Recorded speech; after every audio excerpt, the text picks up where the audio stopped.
Every powerful story has a moment that changes everything, a meeting that shifts the course of history, a journey that nobody expected to matter as much as it did.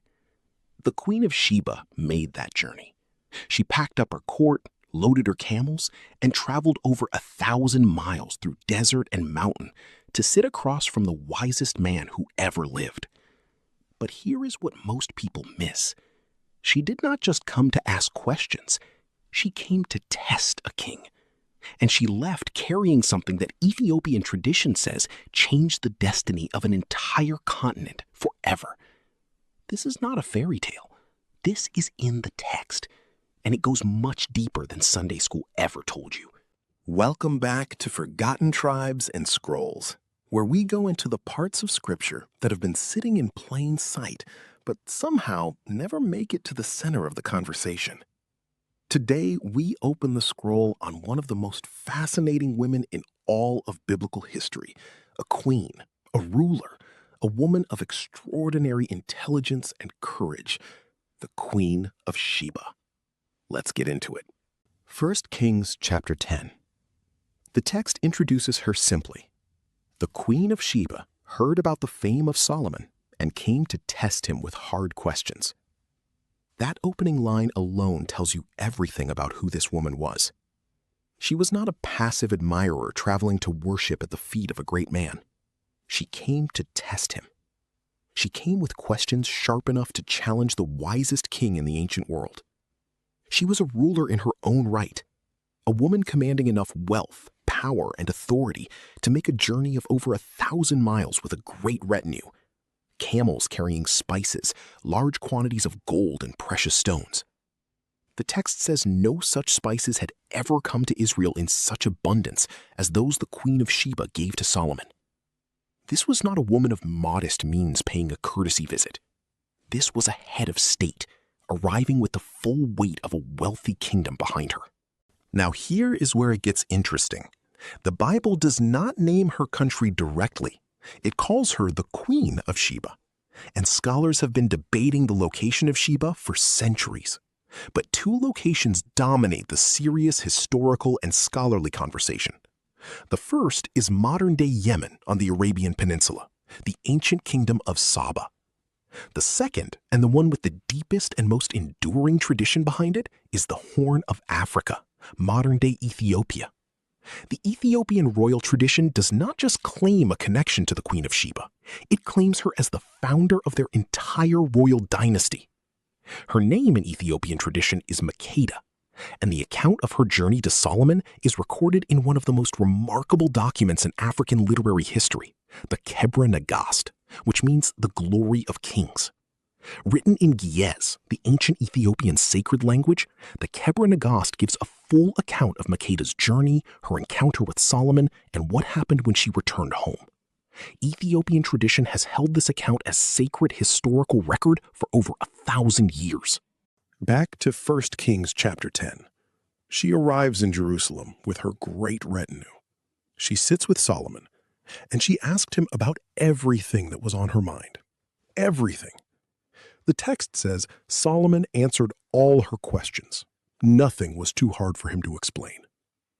And when she had seen all his wisdom, the palace he had built, the food on his table, the seating of his officials, the attending servants, their robes, his cupbearers, and the burnt offerings he made at the temple, she was overwhelmed. The text uses a striking phrase, there was no more spirit in her, meaning she was completely undone. Everything she had heard about Solomon before she came, she said, the half was not told to me. Your wisdom and prosperity far exceed the report I heard. Think about what that means.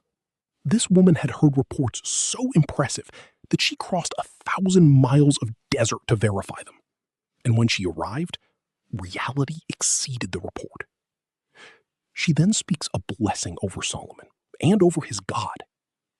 She says, "Blessed be the Lord your God, who has delighted in you and placed you on the throne of Israel." A queen from Africa speaking a blessing over the God of Israel in the heart of Jerusalem. Here is where the story breaks wide open. First Kings records that Solomon gave the Queen of Sheba all she desired and asked for, besides what he had given her out of his royal bounty. Whatever she asked, she received. The Ethiopian account in the Kebra Nagast goes much further. It says that on the night before she departed, Solomon invited her to a great feast and asked her to take nothing from his house without permission. She agreed. But in the night, she reached for a vessel of water, and Solomon said she had broken the agreement. His price for releasing her from the oath? That she carry his child. 9 months after returning to Ethiopia, Makeda gave birth to a son. She named him Menelik. And the Ethiopian royal dynasty that traced its lineage directly from that son, from Solomon and the Queen of Sheba, ruled Ethiopia for nearly 3,000 years. The last emperor to claim that lineage was Haile Selassie, who ruled until 1974.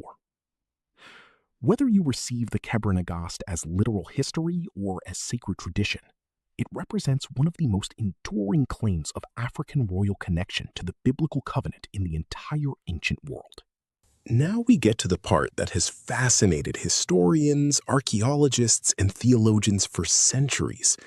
The Kebra Nagast does not just say Menelik was the son of Solomon. It says that when Menelik grew up, he traveled to Jerusalem to meet his father. Solomon received him with great honor, and when Menelik prepared to return to Ethiopia, the firstborn sons of the Israeli nobles who were traveling with him secretly removed the Ark of the Covenant from the Holy of Holies and replaced it with a replica. They carried the real Ark to Ethiopia, and God, according to the Kebra Nagast, did not stop them because the glory of God had chosen to go with Menelik to Ethiopia. The Ethiopian Orthodox Church claims to this day that the original Ark of the Covenant rests in the Chapel of the Tablet in Aksum, a small stone church in northern Ethiopia. A single guardian monk is appointed for life to watch over it. No one else is permitted to see it. Not the Ethiopian president, not the patriarch of the church, not any foreign dignitary. The guardian alone has access, and when one guardian dies, another is immediately appointed to take his place. This is not a fringe claim made by a small sect. This is the official position of the Ethiopian Orthodox Church, one of the oldest Christian institutions on earth, a church that has held this tradition unbroken for over 1,500 years. Here is something that stops most people completely. The Queen of Sheba appears in the New Testament. Matthew chapter 12, verse 42. Jesus is speaking to the Pharisees who are demanding a sign from him, and he says, "The Queen of the South will rise at the judgment with this generation and condemn it. For she came from the ends of the earth to hear the wisdom of Solomon. And now, something greater than Solomon is here." Jesus called her the Queen of the South. He referenced her journey as an act of extraordinary faith and devotion. And he used her example to rebuke the religious leaders of his day who were standing in the presence of something greater than Solomon and refusing to recognize it.